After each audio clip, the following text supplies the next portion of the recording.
What's up, guys? I don't know if you guys could hear me or not. There we go. I think it's going now. But welcome everyone to the Sunday STOCKCAST, the New Age Wall Street Sunday STOCKCAST. We do this every Sunday to get ready for the trading week. Just do some technical analysis. We go over some tickers and just hang out. Sometimes we get a little crazy. Sometimes we roll blunts. Sometimes we get drunk. Sometimes we'll see how it goes. You know what I mean? I'm flying solo cholo today, so we'll wait a couple minutes for see if some people get in. But we're gonna talk about is defining a setup and making a trading plan. So I've been getting kind of a few questions about this as far as like how to make the setups and what have you, and I think this will definitely help. But I've been having an awesome week with all the volatility and everything that's been going on. So definitely appreciate all the new subscribers that I have on YouTube as well as on Twitter. Welcome, guys. I love feedback. So if you guys want to drop me a DM, my DMs are open. We could talk. We could talk tickers. I nerd out on this stuff. Like it's never a bother. If you need help, just drop me a line. We'll talk together. Um, but yeah, so we'll just wait a little bit here, guys. If you guys, while we're waiting, if you're watching this on the replay as well, if you don't mind hitting the subscribe button and hitting the bell button for notifications, I would definitely appreciate it, and it would definitely mean a lot to me, guys. And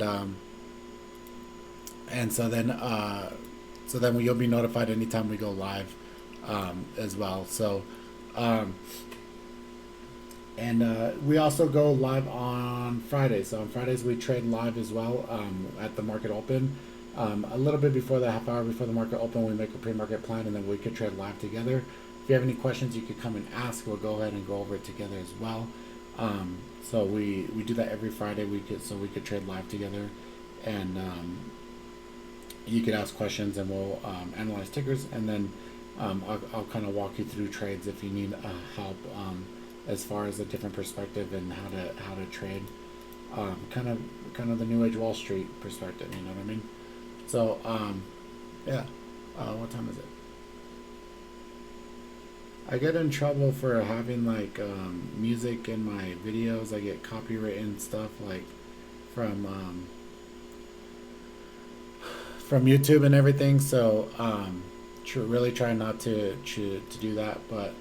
Um, yeah, so we're gonna go ahead and jump right in. What we're doing today, guys, is we're gonna go ahead and define how to make a plan and how to define like your setup. So like, your A plus setup. So I have here my little notepad, right? So this is my notepad with some notes here. So what is it? Why does it work? Entry, risk, exit, and then discretion.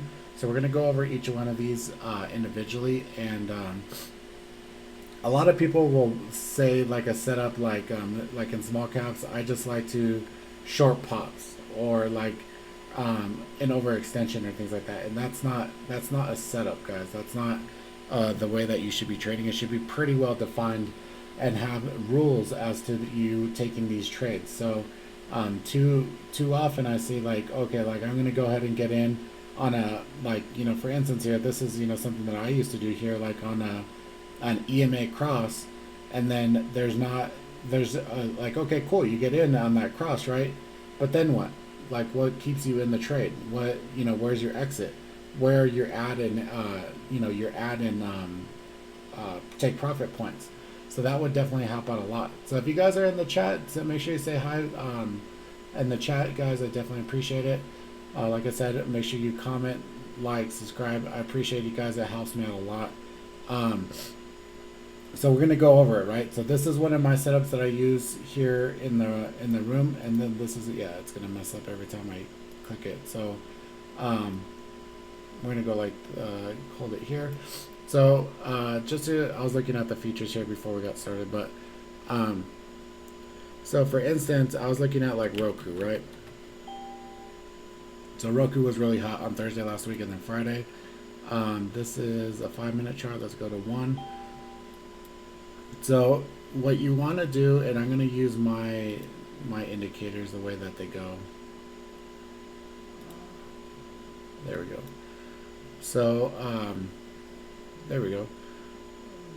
let's see. So Roku may not be a really good example.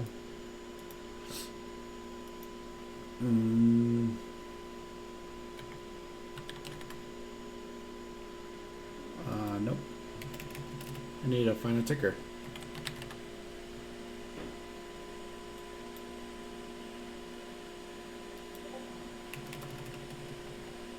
What up, bro? And so okay, so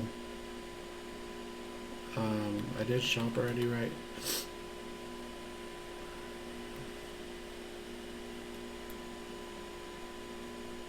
So I'm gonna go ahead and use Shopify as an example, right?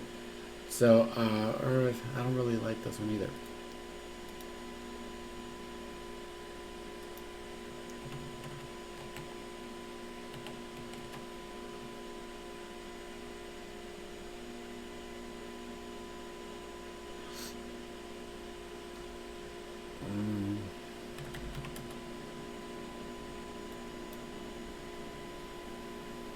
Okay, so we'll use CCL right here, guys.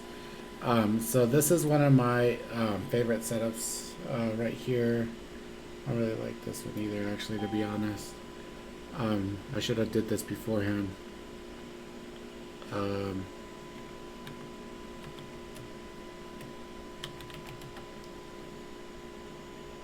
Here we go. This one's good. So here's the setup that I like to take, guys. Is whenever like so we get a little bit of a drop at the open. So what will happen here is especially if you have like a strong pre-market, what you'll have like a gap up in the pre-market. What you'll have is people that are taking profit here and going ahead and trying to trying to take profit at the open, and so you'll get this drop here, and then you'll get some consolidation, right? So we call this compression here in the room. So basically, it acts like a spring, and then it springs together, and you get all this energy built up from the buyers stepping in, trying to go ahead and help the price stay above a certain level, right? So the buyers are stepping in, and then you have these short sellers that are still and sellers that are still trying to go ahead and push the price down. So it's a little bit of a war area where there's indecision of what the actual fair value price of the actual ticker is, right? So this is what I like to trade. This is what I like to look for, is a consolidation period like this. So just to show like other examples, like on some other tickers and whatnot. So you'll see like right here.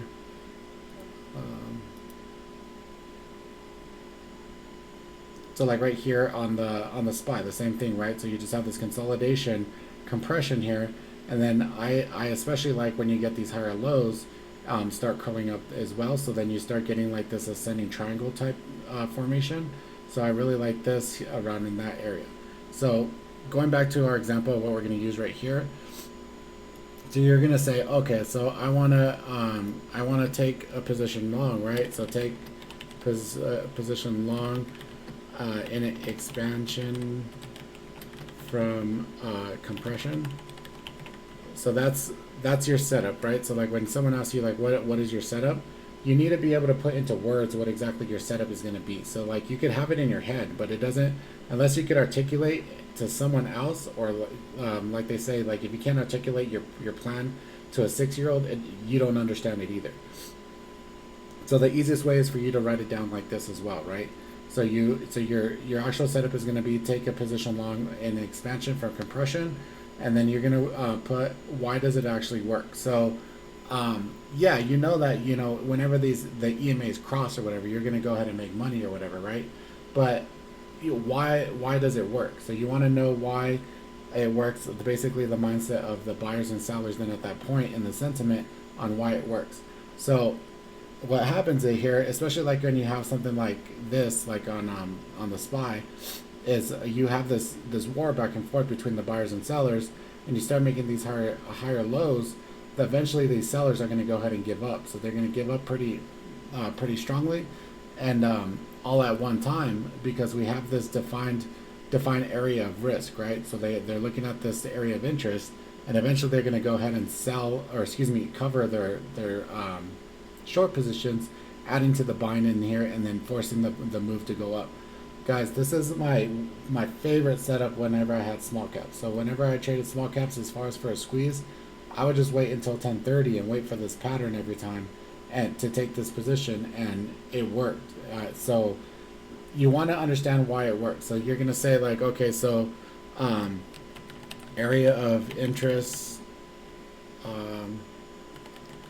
to buyers and sellers battling for position, right?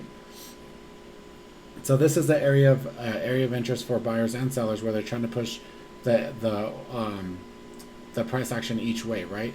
So this is why it does work here, because eventually if we have these predefined support and resistance areas, that's where the other people are looking at for it to go ahead and break, and then eventually everyone's going to go ahead and release their position, adding to it going in.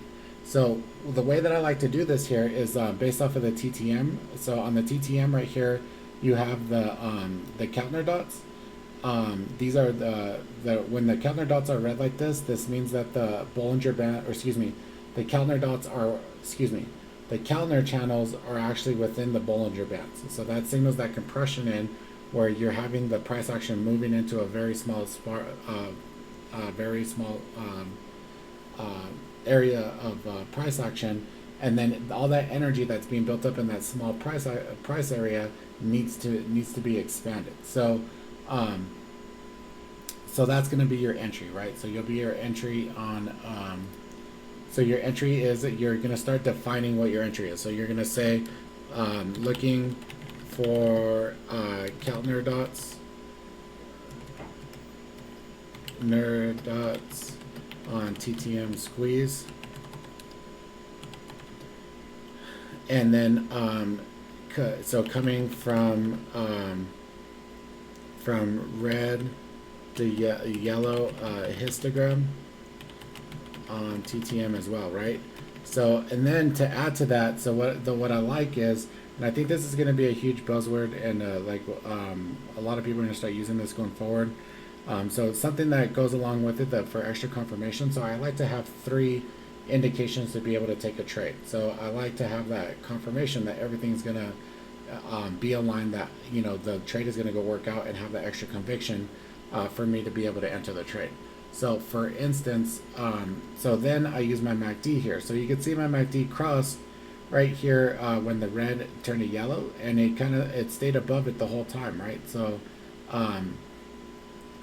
so yeah, so you see where it came in, it kind of dipped towards it, and it stayed up.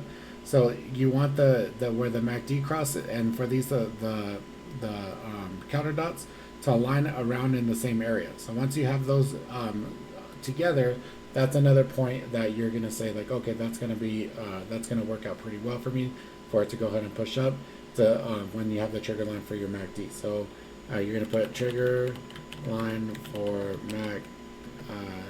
MACD crossing to upside, right? So then you have your entry kind of put in, right? And then you want to be able to visually see that there is in the actual pattern that there is compression going on. So you have this consolidation right here at 425.16, and then you have support here at about 420. So you have this this ranging area where you're saying like, okay, like when this happens on the TTM and the MACD, I want to see consolidation or compression. Consolidation and compression as a pattern on chart, and then if you start having like as a bonus, what I really like is like how we're saying like this, these higher lows. So you start making these higher lows here to the upside too, like an ascending triangle. That's a bonus. So all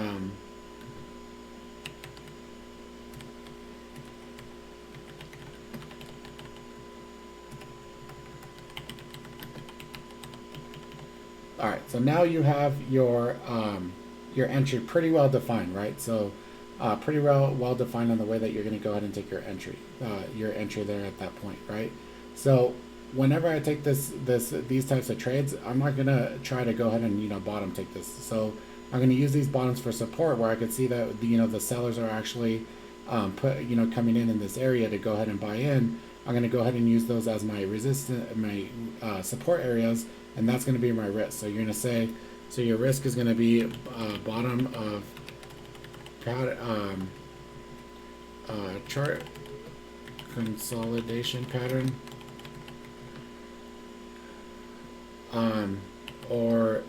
so I like to, so you guys know I like to use the the walk into profit quickly rule. So or so like if it keeps chopping around for like 10 minutes or whatever, then I'm just gonna get out of the trade. So or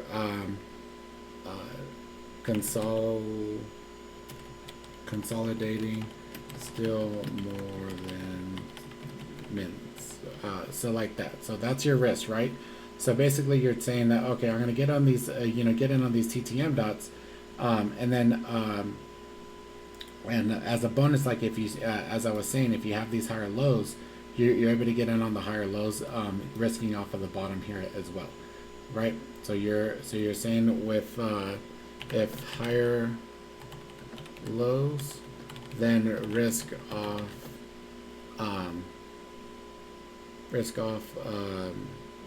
lower support. That makes sense? So now you have your risk very well defined, right? So you're not just saying like, well, maybe I'll get out of it if it starts, going against me. Like, maybe I'll, take profit here, or, maybe, that's the way I'm going to do it. Yeah, this is live, bro. What's up, sub G? And so that's going to be your risk, right? So then at that point, then what you're going to do is, so that's your have your risk really well defined, where if the price breaks this level and your support the way that we're saying, that's it. You're out. You're stopped out. That's no if, ands, or buts about it. That's part of the setup, right? Then you're gonna, so this is the part that I think most people have trouble with, is the exit, because then by the time you get in the exit, you want to maximize your profit. You don't want to take a loss. You want to take as much money as you can, right? So so you want to very well define the way that you're going to take profit, and the way that where your profit target is going to actually go ahead and be. So for instance, like if we're saying so for we'll just play up to right here, right? So to this Fibonacci line. So like if you're taking our position here around in this area, so so 424, 430 is going to go ahead and be it. So we don't know that this is going to happen though. We're looking at something like, like this, right? So we just see this consolidation, and then for it to go ahead and start pushing up. So what you want to say is like, okay, so as long as, so this is where your technical indicators start, coming in handy to help you. So that these are your guidances for you to help you as further confirmation to stay in the trade. So you'll say, I'm going to stay in the trade as long as candles show green. Will add when retraces to T3 line. So my T3 line is this line right here, guys. So like whenever you get this push up, then it comes back and retraces to it right here. This could go ahead and be your add and go in. So then where you should be adding to your position. So you go ahead and go in, and you can see like on big moves up, right? So like at this end of the day move on the SPY, the same thing. So you move up, retrace up, kind of retrace up, retrace, and then those are your buy and sell points, right? I lost my notepad. So then so when it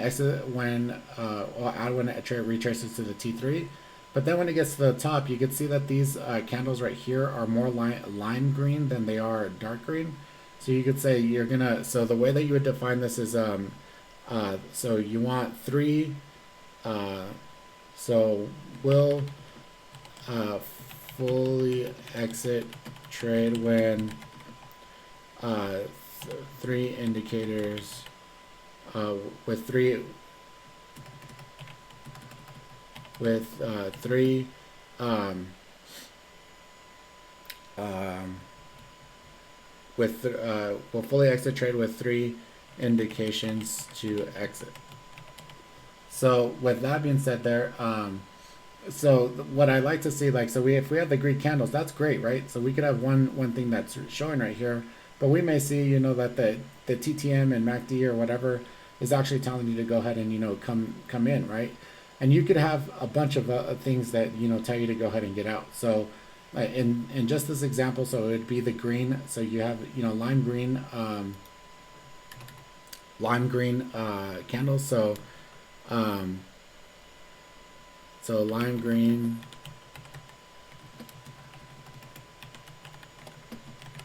candles. Then you could say when the TTM is starting to lose volatility. So I like to see like the second blue bar actually print. So instead of it being cyan, the actual is blue bar. So so then you could say, okay, when we lose volatility to the upside with the Bollinger histogram here, then that would be the second indication. So TTM starts turning blue from cyan. And then you could use other indications too. So like if we're making like this here where you could see like where it started pushing up here again and we had lower volume than on this push here. So if you start seeing like volume dying off, so volume dying, or other like anything else that I also like using this. It's really hard to see on this chart, but I like using this. Yeah, I don't know why this is all messed up, but I like using the CCI. So you're going to say like, okay, I'll stay in the trade as long as my CCI cloud shows green. So it usually shows like this. So I don't know why in this one it looks all stupid. But as long as it stays green, I'm going to go ahead and stay in until I get an indication to go ahead and get out. So on the longer time frame, right? So then so then you say CCI zero line cross as well.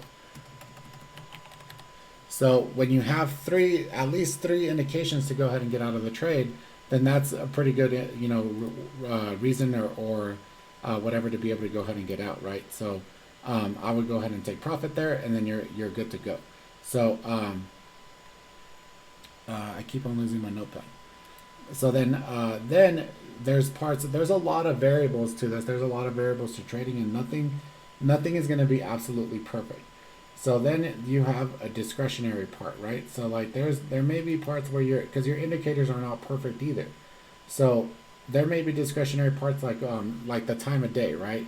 So time of day that you take the trade, how much volume, or relative volume. So we'll just write revol.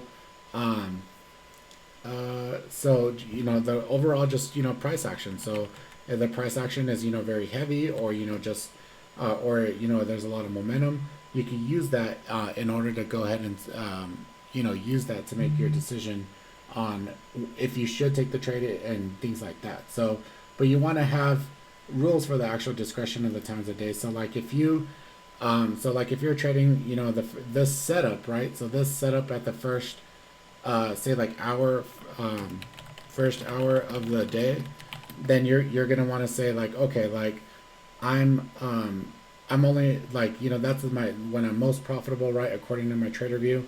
So I'm gonna go ahead and use my normal size, right? So you have normal size during this time, and then during the lull hours, you're like, okay, like if I get this set up, I know that it could get a little bit choppy, so I'm going to go ahead and lower my my position sizing. Sorry, I'm getting messages here, guys, or something's going on. Yeah, we looked at. Hey, Mateo, what up, bro? Yeah, we look at Arvel. So so then one thing I do want you to also put into your entries and exits is how you're going to enter the trade. So I think a lot of people leave this out, like especially like in small caps, if you're going to scale into the trade, have a plan on the way that you're going to scale into the trade. So it's going to be, you're going to say, okay, I'm going to take 5 entries at max at 250 contracts, and that's going to be, what is that, like 2,000 shares or whatever? I don't know. I can't math off the top of my head like that, but whatever it is. If you're, so like with me with the options, right? So I'm only trading 5 contracts. You know, my entry is going to go ahead and be something like, okay, so 5 contracts, uh, 5 contracts at one time on the ask. So that's usually how I enter my option trades. Then to exit, so you want to have your exit plan where you're doing that, where you see like, okay, like in these candles, like you're gonna see like, oh, these are some pretty good spikes right here, based off of this first little push. And I'm gonna go ahead and whenever I see these spikes here, I'm at least gonna go ahead and take half my profit in this area, and then I'll go ahead and add back on the retrace on the T3, and then keep on doing it until it doesn't work, right? So that you need to define that as well within the setup. So then you'll say like, okay, so I took so my 5 contracts, I'm gonna sell half of them to mitigate my risk.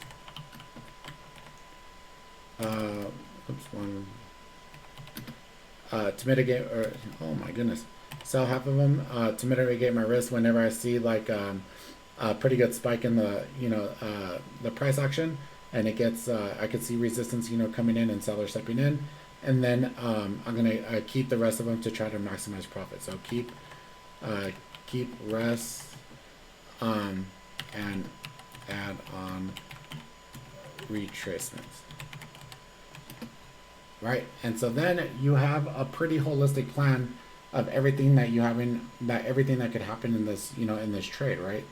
And you have it very well defined to where, if I mean, obviously you're not going to be looking and reading through this during your plan, right? But you you have it to where if this happens, so if anything happens in your trade, you can refer to your plan that you originally made in your setup and the way that the setup is supposed to work, and you have an answer on the way that you should handle it.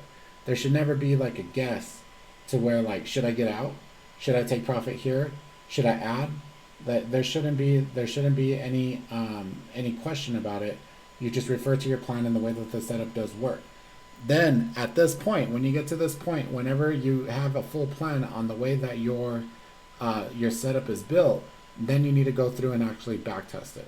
So like with Thinkorswim, things like that, you could go through and actually just use an Excel sheet if you have to, and then backtest your setup. So if you're using it exactly the way that you're saying, how many times did it actually break up to the upside as anticipated compared to the times that it went down? How many times did it just actually go keep chopping sideways, and then it's burning your theta, so then you have to go ahead and get out of the position as well. What up, Richard? What's up, bro? So then so you want to go over that, and then if it's anything less, like 30-40% or whatever, then I would just leave it alone. And then what you want to measure as well within your back testing is your R value, right? So like in this instance, so somewhere right here is like where I would have been taking the position, and it's, I know I'm talking in hindsight, guys. I apologize. That's all we have right now while we're talking, but it would have been somewhere around in this area when I see that it held the support twice and it started curling up away from it, right? So then, when you're doing this, right? So when you're now I blanked out what I was gonna say. So you want to do your R value. So then you're like, okay, so like my entries are at 422.81. I'm risking 421.14. So that's what is that, $1.50 or so. So you're risking $1.50, and then you're looking at your support and resistance lines, and you're like, okay, where is this most likely, where I'm going to go ahead and start taking profit? And that's why I have these Fibonacci lines as well. So those are good areas to look for areas of interest. And then for that area, right?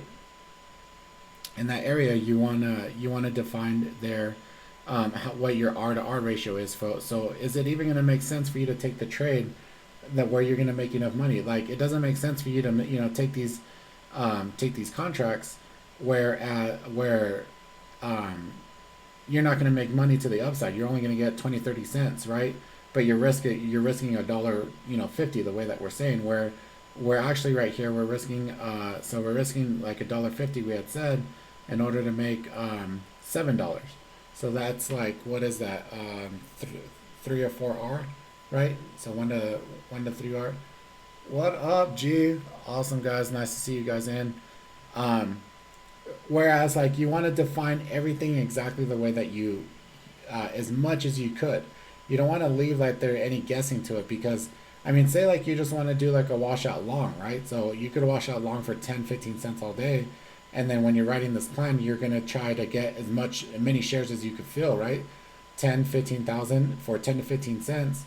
And then you're going to go ahead and get out at, as quickly as possible. And that's fine. But that here, you have to define that you're actually going to take a lesser position size in order for the volatility and the trend move to make your money instead of the actual position sizing. Does that make sense? So something I wanted to show on to go over as far as like how to define your setup and how to make a setup is that you want to ask yourself these questions, and then also solve for like anything that abnormal and any type of variables. So like variables. So like I said, the time of day, relative volume, the price, um, anything like that. Even like the time of month. So like you guys, or the time of year, excuse me. You guys know that in the summertime, volume is relatively low. Say like, okay, this doesn't really work in the summer. So you're not going to use it in the summer. Maybe when, after Labor Day, when, the volume picks back up and there's momentum again, this would actually be a better setup for you to take around that time. But you want to use that discretion if, okay, like if it's in the summer, I'm going to lower my position sizing. If it's in the winter, I could size up a little bit and, open up my risk a little bit. Does that make sense? So, and the thing is to solve for as many variables as you could.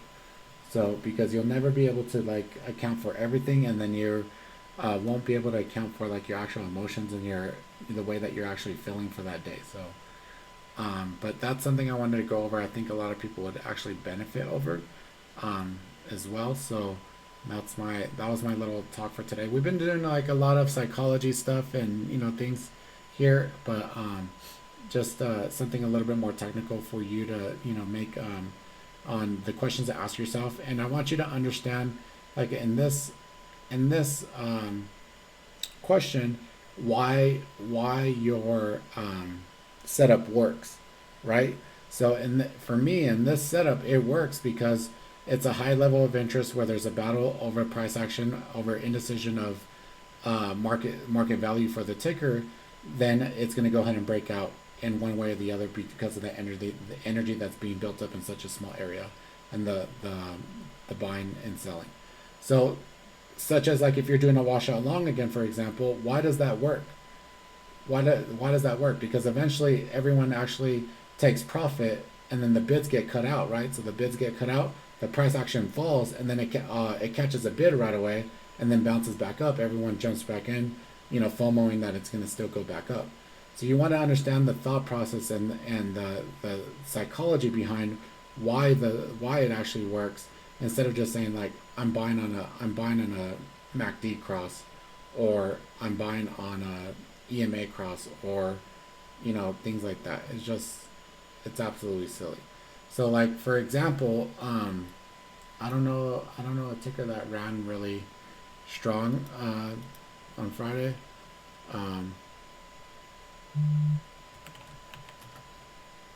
Oh, here we go, Roku. So like so what? I know some people that like to play like this setup, like when you get like a shooting star, really high wick, type longer time frame overextension, candle like this. So that's where they start looking at, where this volume is peaked, and then the volume starts coming down the other way. So then you could start getting it, getting a short position then at that point. So like when it comes down, pops up short because it can't reach up to here, right? And then if you're getting into this area at 10 o'clock at 130.56, then your profit target's here around 125. you're making 10 bucks pretty quick as easy. Shop, yeah, we could go over shop, and then 1 second. Yeah, so this is a good one, dude. I was actually upset about this because I took a couple paper cuts in the morning and it actually did exactly what I wanted it to. But yeah, you see this, shooting star like right here, right? So, you see this high volume, and then all of a sudden, where did all the volume go, right? So your thesis would be on that, setup. If this is your setup on an overextension on a longer time frame, then you want to say like there's the demand for the ticket for it to go higher. There's no more demand left. That's your thesis, right? And the reason why your setup works, there's more supply at that area, so then it has to go ahead and come back down.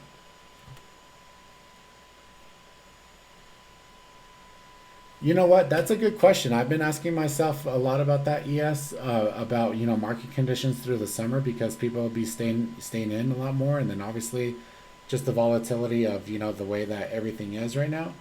I'm hoping for a little bit, at least if nothing like it is right now, obviously, but you know, like if we could have it like the way that it is normally, but in the summer, like if we could have like February, March, April, but in the summer, like it'd be regularly without the market being the way that it's all crazy.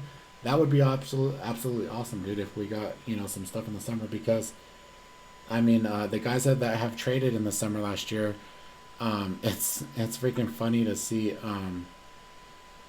It's freaking funny to see the market open. You hear the bell ring, right, and then nothing happens. So that's it's always a trip to see that stuff. So it takes like a good couple seconds for there to be some orders that go through. Um, so I think everyone has experienced that. That's been here since last year, but um, I hope so, dude. I hope so. I hope so that I saw a statistic that Robinhood alone since like February or March has added like 600,000 new accounts or something like that. Something absolutely nuts, dude. Like 60,000 or 600,000 or something like that.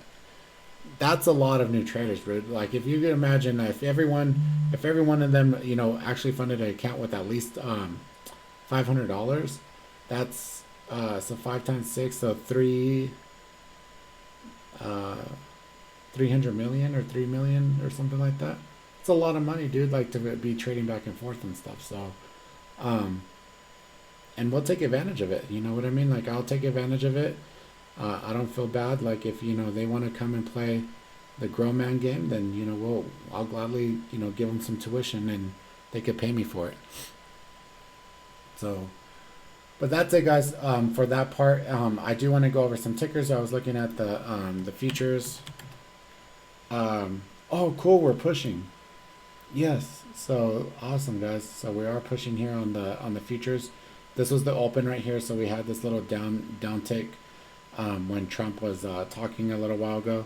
But if you guys tuned in last week, we were looking at the SPY, and then I'll go ahead and put my thing here.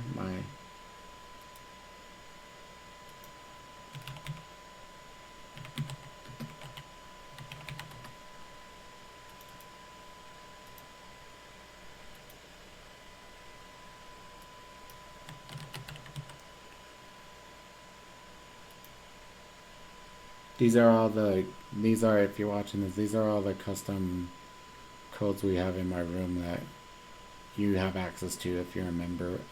Here it is. So we were talking about the SPY last week, and I had said I wanted this test down here to 273, so 270, or excuse me, 272, 270 area. Um, Need to go back further. So right here, so we had the 275 that was holding afterwards, and you could see where the line for the volume profile was right on the money, guys. So it dipped down right to the 271. I said 272. I went a little bit further than I was expecting, but it still held right here in this area that I was saying for this line on the volume profile. And then I had said that we're going to get to 290, so we'll be working up to 290, and we're on our way, guys. So this looks pretty healthy right here. So spike, retracement, spike, retracement. We're still going. So the reason being is if we zoom out, let me go a little bit further. If we go a little bit further here, so this high volume node for the volume profile is the biggest area of interest, and then also we have the fib line, the 6180 right here.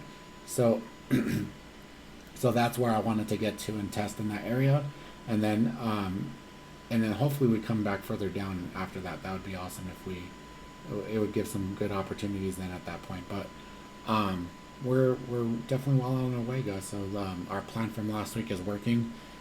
So I'm not surprised. I know there's a lot of people that were upset that they were expecting a crash and they wanted to, it to come back down. But we had the plan, both ways. If we broke this level, we're talking about it coming back down to this 250s area. If not, it was going to go ahead and bounce just like it did, and then come up to test 290.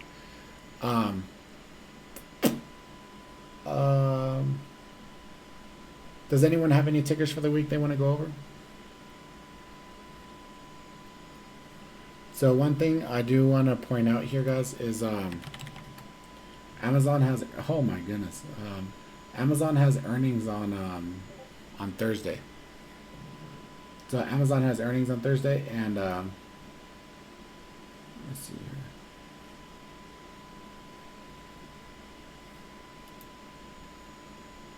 So we kind of came back down on Thursday, Friday right here, but I think Thursday after close they have earnings. So just something to keep an eye on. The implied volatility for these is absolutely just nuts, dude. Like if I come and look at Amazon.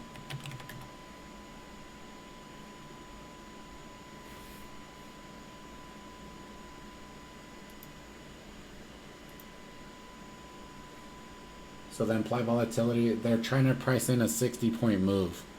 So the market makers for the options are trying to price in a 60-point move. So, and there's a lot of flow. So where we're using, the flow algo, there's a lot of flow at 2,400, 2,800, 3,000. Like, it's absolutely nuts, guys. So I probably won't even be able to afford to play Amazon this week. But the plan is for it to actually get, pretty extended.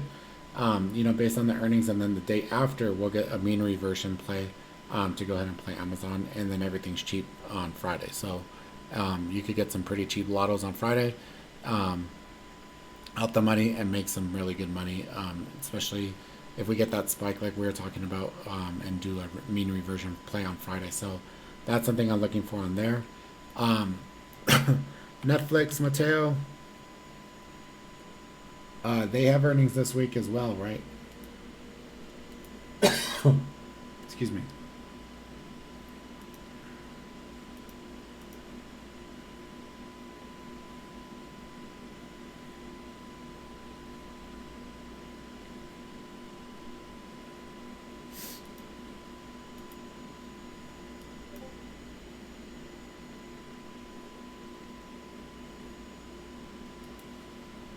Yeah, Tuesday. So, dude, I think they do really well, to be honest, bro. So I really hope that they do really well. And, if we get this retracement back here to like 402.80 or so, I mean, I think that would be pretty healthy, and then for it to come back up. So it's kind of a far way away, but a little dip in order for it to come, keep on going up would definitely be nice, dude. Like, especially when you're looking at it like on a medium time frame. So we're at 421, so even like 414 or so, 414 or so right here, in order for it to continue going up would be cool too. But absolutely, I do believe that they're going to go. I don't like this pattern, this chart pattern that it's presenting. And there's nothing really here except other than the support right here in these levels, and then that's it. So but I mean, just thinking outside the box or whatever, if everyone watching Netflix, I don't see how they could. Someone had put like the earnings whisper for it, and they had put that they were gonna beat and all that.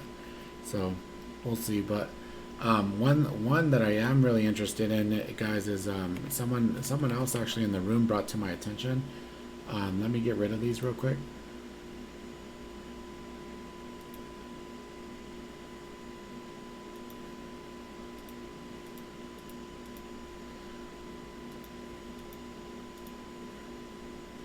So you see this here, this big area of resistance here in this area, guys. So at $28, it just keeps on hitting that, you know, resistance, and we're getting these higher lows right here, freaking sick. So we're getting this ascending type triangle pattern, and it's all the way to the bottom right here. So you see this low, higher low, and then just, you know, keep on going up.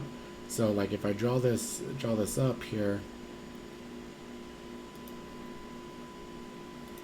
so it looks something like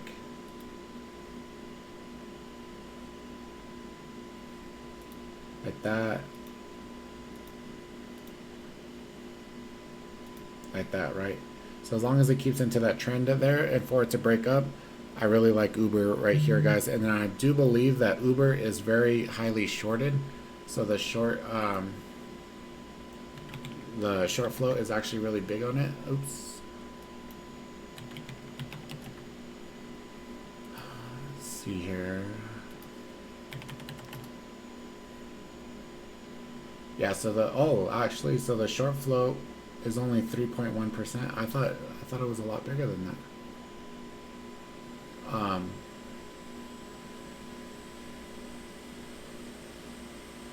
Yeah, that's really weird. So anyways, I like the pattern that it's presenting, and I like it for it to go ahead and go up, continue going. And then also Roku is doing the same thing too, guys. So if we go,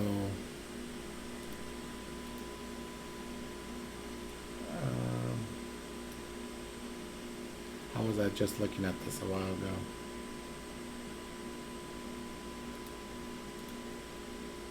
Oh, so here, so we have these higher lows like this. Then we're kind of building like this resistance here to the top at 128 on Roku. So we could break out of there. Excuse me. We could break out of there as well. So looking at Roku for this week too. So have you guys been looking at Boeing? I freaking hate Boeing, but this has been giving some pretty good opportunities here now that they're like releasing news and stuff.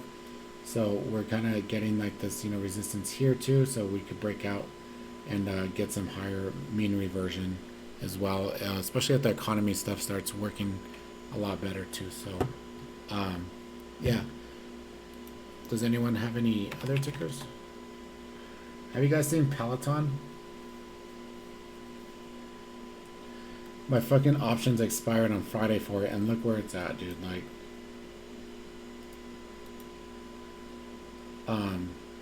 but Peloton is up, like, based on rumors that, you know, people are going to be buying Pelotons because they're stuck inside or whatever.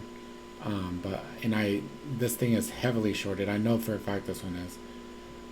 So we could get a pretty big epic squeeze out of this as well. So if we come down and hold 33.20 or so right here, I'll go ahead and get some calls probably again. Not going to take a crazy trade like I did on the other one. I lost over almost 5,000 on it. So yeah. Cool, guys.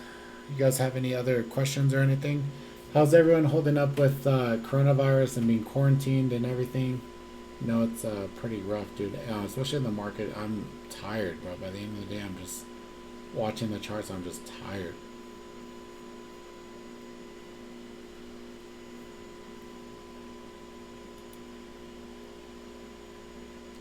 The one thing I would look for this week as well, guys, that's been kind of dragging the market and stuff, is the banks. The banks had earnings this past week, so like JPM. So you can see like this downwards that they're having. So also Bank of America. So if we catch some support and start, you know, pushing up, this will actually help push the market up for the banks to actually catch up, because they already had earnings this last week too.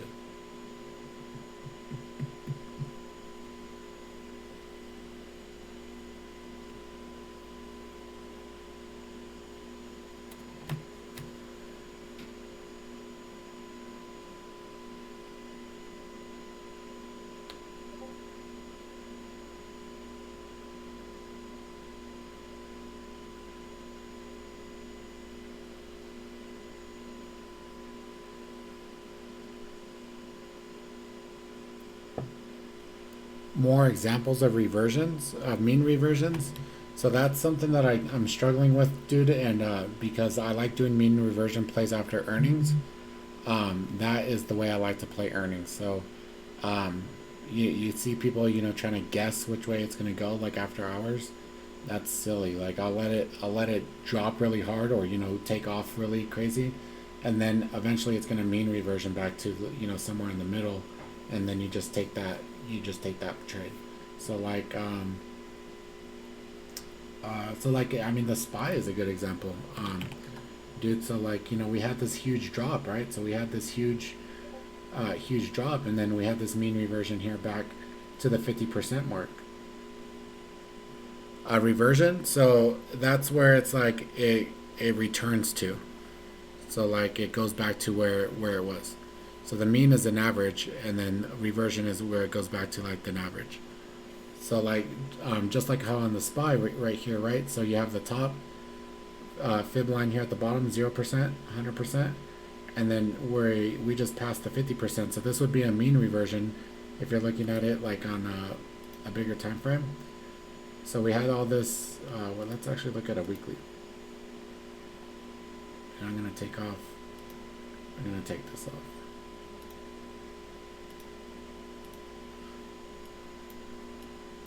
So we had this huge drop, right? So this huge drop, and then the price isn't gonna keep on dropping. Eventually, it's gonna want to go to the average, like the fair market value, and so you're gonna get a bounce for it to return somewhere along the way where there's the fair the value of the actual ticker.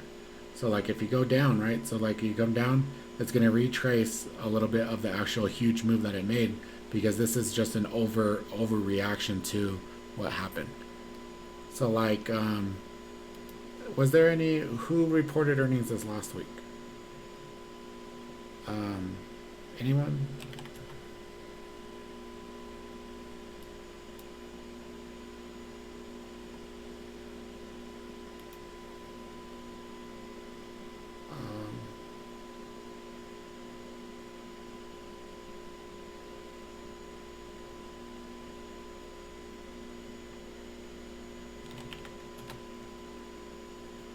So eventually, so like even right here, if you take a look here, bro. So so we had this huge drop on Amazon right here on the bigger time frame. So on this huge drop, then it bounced and it came back to the average of the top and the bottom, right? So it came back to the average here, the middle. JP Morgan, BBY. It's BBBY, isn't it? Yeah. I don't know what the heck their deal was this week. I don't think this is a good example, dude, because uh, what's it called? BBY is they're probably gonna wind up going bankrupt, bro. I don't think they'll return. Um, but like JPM. So like right, so JP Morgan, the same thing here. Like this is where the crash was. So you have this crash down, right? And then you have this bounce, and this is the reversion where you're trying to get back to the average up. So the average of what the actual price drop was. So that's all it is where you get the bounce to the reversion point. Does that make sense? I don't know if that makes sense. If it doesn't, then I'll look for more examples to show you, bro. But even like Netflix, I think.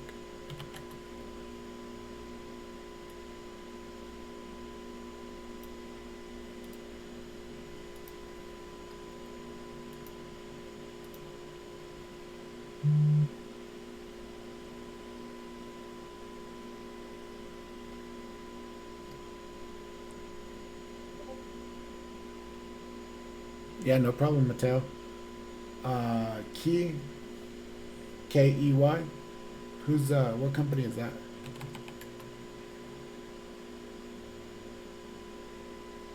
Oh, Key Bank.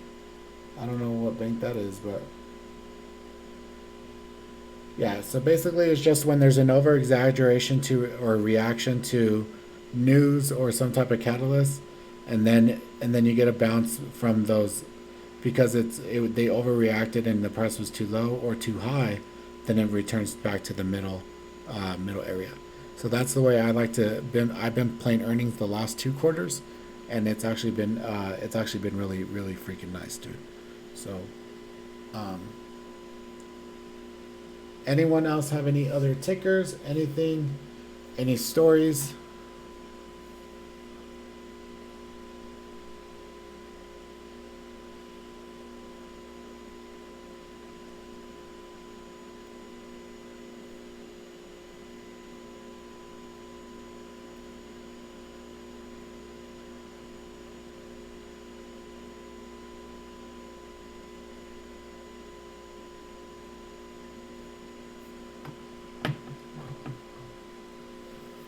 Cool, guys. I'm gonna go ahead and sign off here. I hope that stuff helped. Um, but yeah, so um, also I wanted to before we do go, I want to let you know that I am sometime this week I'm going to be changing the prices for the room. I just have to update the website. So if you guys got this far, you're watching everything. Right now it's a year for $179, which is absolutely crazy. It's unheard of. It's like $15 a month. I don't know anyone that's doing anything like that that gives as much value as I do. I mean, on day one, I give all my indicators and things that I could to try to help you out, and that's worth way more than $179 in my opinion. Um, but the price will go up. So if you guys were thinking about joining the room, now is the time before I do go to make the prices go up because they will never be this low again. From getting the room off the ground and what have you. Um, so make sure that you do, if you were thinking of signing up, or if you have, I know people are going through things right now. Money's tight. If you need an extra couple days or whatever to come up with all of it, we'll work something out. If you only have some of it or something, just DM me on Twitter. My name is New Age Wall Street on Twitter. Just ST at the end on it. On this video, if you did go ahead and make it to this point, I hope you did get some type of value out of it. Make sure you like, comment, subscribe. I'm not kidding, guys. The likes, the comments, it shows as engagement for the YouTube algorithm, and it helps me out a lot. So then other new traders could get help on their trading and whatnot. So, but appreciate you guys coming in, asking questions, and going over everything. Make sure you guys stay money biased, and we'll see you guys next Sunday. See you guys.